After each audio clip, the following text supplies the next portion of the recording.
नमस्ते। अच्छा, आज के एपिसोड में हम जानने का प्रयास करेंगे कि what is meditation. So will try to understand in today's episode what is meditation. देखिए, मेडिटेशन तो एक इंग्लिश का शब्द है। इसका इक्विवेलेंट शब्द है ध्यान। तो ध्यान ये संस्कृत शब्द है और ये दो शब्दों से बना हुआ है। तो इसके दो शब्द है धी प्लस यान। अच्छा, धी का मतलब है माइंड और यान का मतलब है टू मूव, टू गो। तो इन सिंपल सेंस ध्यान का मतलब है to move towards the mind. So basically meditation is a method to consciously move towards our mind. तो हम हमारे ही मन के तरफ, हमारे ही माइंड की तरफ,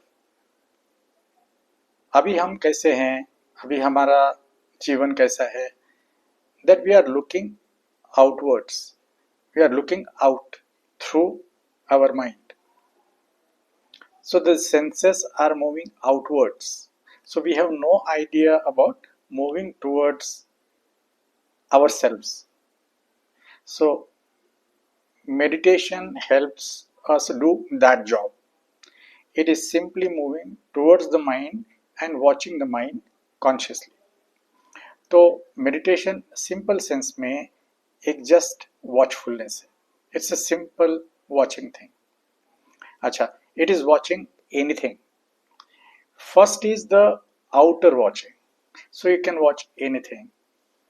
You can watch the birds in the sky. You can watch flowers in the garden. You can watch a train going. You can watch children playing in the playground. Literally, you can watch anything outside. But what kind of watching is that? It's a watching in a relaxed sense, without any tension in the mind and without any judgment. So it's a simple watching anything.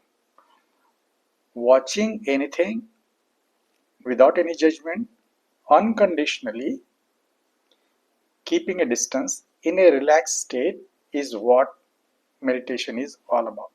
So this is outer watching. तो हम अब outer watching से हम inner watching की तरफ आते हैं. So there are something called outer objects. So what we talked about, anything outside, that watching is for outside objects. So it is external watching. Now in the same way we have to move towards our internal watching. Now that internal watching has to start from what is called breathing. So we have to watch our incoming breath and the outgoing breath. It's a simple watching of the incoming breath and outgoing breath. Now this is one of the greatest meditation techniques given by the Buddha himself. In Buddha's dharma, this meditation technique is what is called Anapanasati yoga. It is a subset of vipassana. So vipassana is at the very top, which eventually gives us the quality of tathatha, quality of suchness, that is seeing the reality as it is. So it gives us that capability, but it has to start from this subset. What is this subset? The subset of vipassana is Anapanasati yoga. That is, we are just simply watching the breath without any conditioning, without any judgment, simply watching the breath, the incoming breath and the outgoing breath. So it starts from the breath and then it moves to our emotions. So the way you watched your incoming breath and outgoing breath. In the same way, we have to watch our emotions. We have to watch all kinds of emotions without being judgmental to it, without any conditioning, without even tagging them.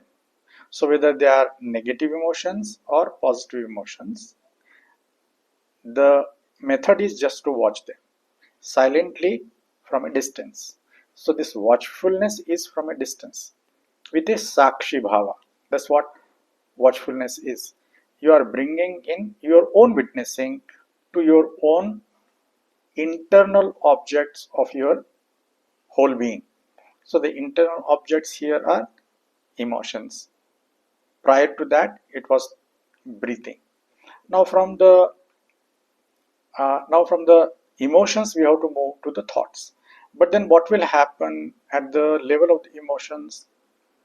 Eventually, meditation is eventually a transformative process. So it will transform our negative emotions to positive emotions. It will transform our positive emotions to silent emotions, and then eventually the ultimate alchemy is the transformation of your heart into a loving heart. So that is at the level of the emotions.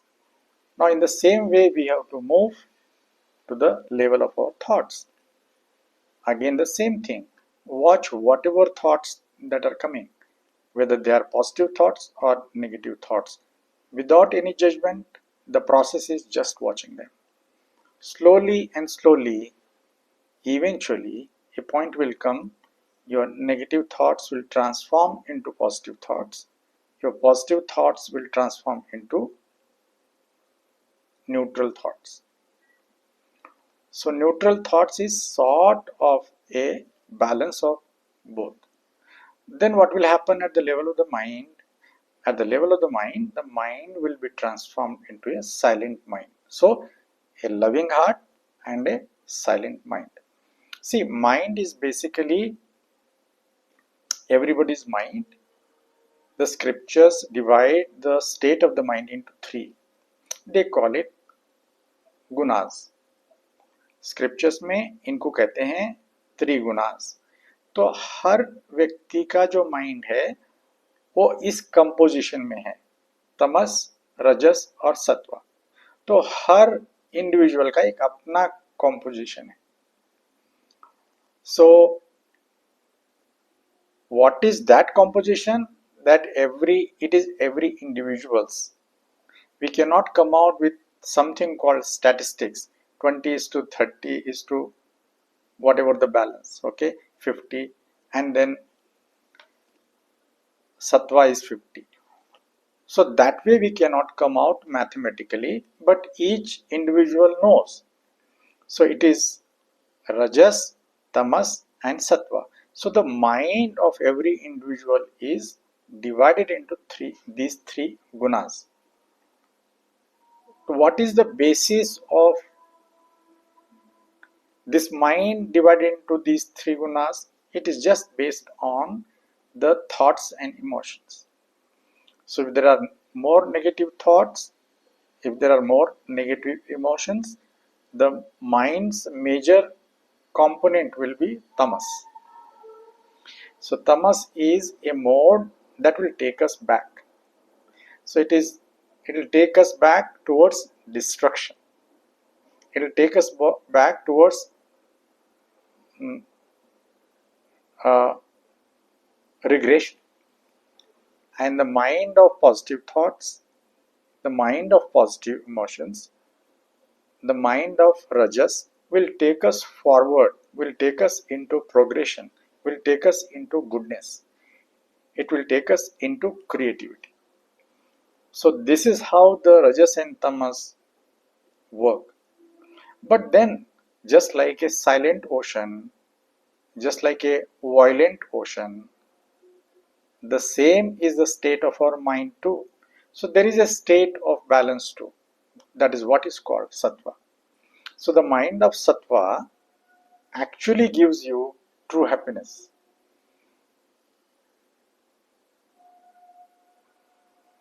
Because it gives you calmness, it gives you equanimity, it gives you stability.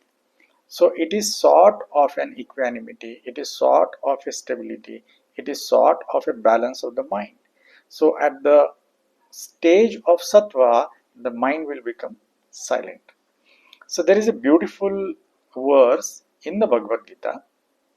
Krishna says on these three gunas, this verse says, Karmana Sukratasyaho Satvikam Nirmalam Phalam Rajasastu Phalam Dukhamadnyanam Tamasaha Phalam. So here what Krishna is basically saying, this the result of the meaning of this verse, if it is translated, it becomes the result of the right action is pure and emerges from the state of sattva. Action done out of the state of rajas or passion results in pain or misery. Action done in a state of tamas or ignorance brings darkness or unhappiness. So whatever that action is, if the action is of tamas, it is going to give us unhappiness and darkness. And even the action of passion, that is rajas, that will also give us only pain and misery. So Krishna is very, very specific. He says only the action of sattva, the action that emerges from the state of sattva of the mind, only that action is his words. He's not saying it will give you happiness. He is only saying the fruits of that action, and the word that he is using is निर्मलम फलम. केवल उसी action के फल निर्मल होते हैं. It will give us happiness, it will give us true happiness. These are our words. If you go by the Bhagavad Gita's this verse, the verse uttered by Krishna to Arjuna, if you go by this verse, then this verse is very, very clear. The action done by the tamas mind will only give you darkness and unhappiness. And even the action done by passion or rajas, it will give you pain and misery. Only the action done by the mind that which is in a state of sattva, the mind which is in a state of balance, which we spoke, only that action, the fruit of that action will be pure. Nirmalam phalam, the word that he is using. So the fruit which is phalam, the fruit of that action, the action done through the mind which is in a state of sattva. Only what is the quality of that fruit? The quality of that fruit will be nirmalam, he is saying. Pure, it will be pure, he is saying. So there is this verse that is talking about these three gunas. Even the prakriti is also made up of these three gunas. So whatever the action that are happening from the side of prakriti, from the side of existence, let's say, what about the tsunami? So even in the existence, good things are happening and bad things are happening. What we call the act of the God. Let's say a case of tsunami, or let's say a case of earthquake.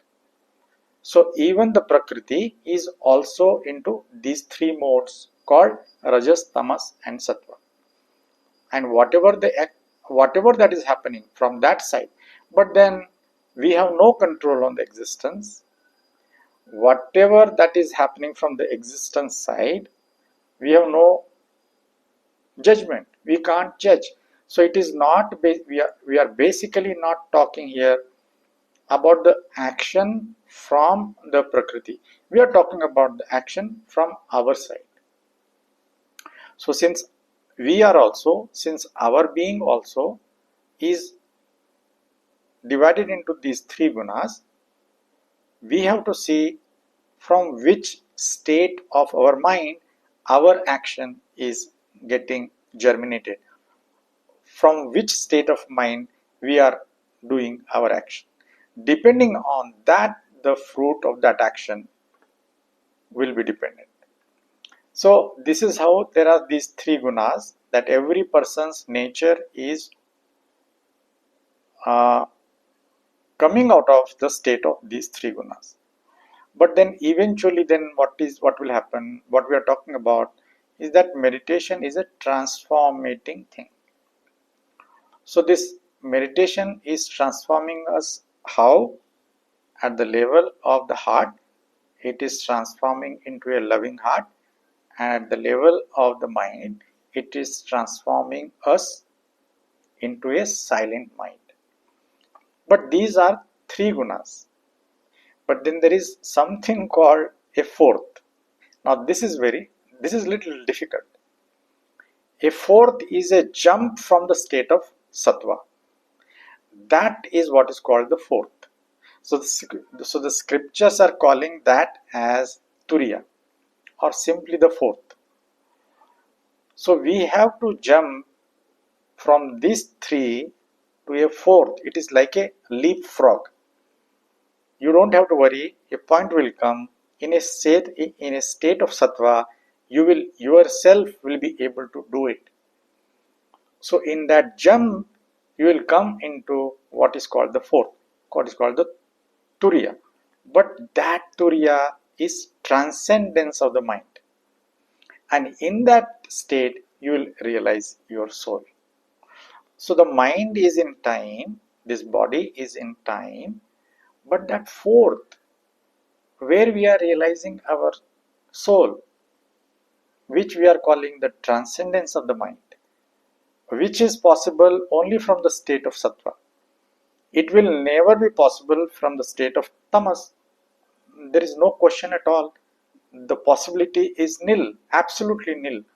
It is not going to also happen from the state of positivity, from the state of rajas. But it is going to happen from a point of sattva. So when we reach at the level of sattva, and when we further work on our mind, keeping that fourth in mind, a point will come, we can take a leapfrog into the fourth. That fourth we are calling the transcendence of the mind. And that transcendence of the mind will give us the realization of our soul. The very nature of that soul is peace and bliss. So the soul, the realization of soul will give us peace and bliss. So that is the nature of what is called the soul. Here we are calling Trigunatit. First is these three gunas. The whole being is divided into these three gunas, and the fourth is transcending these three gunas, is what is called Trigunatit. We are going beyond these three gunas. Only in that state we realize our soul, and that state will give us what is called, eventually it is the nature of our being. How we are dividing the nature of our being? At the level of the heart, we said a loving heart, a compassionate heart. At the level of the mind, a silent mind, because only in a state of silent mind, which I compared with a silent ocean and a violent ocean, only in a state of silent ocean you will be reached to a state of sattva, and a state of sattva is needed eventually to take a leapfrog, to take a jump from there, to jump out of the box of these three. So that we are calling the transcendence of the mind. That transcendence will give us the realization of our soul. That is the experience of discovering our own soul. But then what is the nature of the soul? The nature of the soul is peace and bliss. So the byproduct of your being will eventually be peace and bliss. So this state is what is called Sachitananda. So you will discover the state of your true being is what is called the state of a Sachitananda. So this Sachitananda is again a Sanskrit word. It is made of three words: Sat, Chit and Anand. So Sat means truth. So truth, Chit means consciousness, and Satchit Anand. Anand means bliss. So you are a blend of these three. So you are a truthful. Now here truthful means a non-dual. So there is no question of now duality. So there is no question of any conflict. So it is a indivisible reality. Your being is an indivisible being. Earlier it was divided into mind, heart. It was divided into negative thoughts and positive thoughts. It was divided into negative emotions and positive emotions. And we had no idea about soul. We were simply talking in a theory: mind, body and soul. Now it is a unifying being. In the state of realizing your soul, it is now a unifying being and an indivisible being. So the truth is, what you are truthful of this fact, that now you are indivisible. So truthful being, conscious being and blissful being. So that is the state of your being in the state of the fourth, in the state of the Turiya. So that is what is called Sachitananda. Then what? So this is the goal. Eventually, meditation will lead us to this state of our being. So you are now a being called a Sachitananda. Then what? Now you are with lot of peace and bliss. Now you can connect with the world outside with that state of your being. That is the goal of meditation. So that is it for today. We'll again talk in our future videos. So thank you so much. Thank you for listening.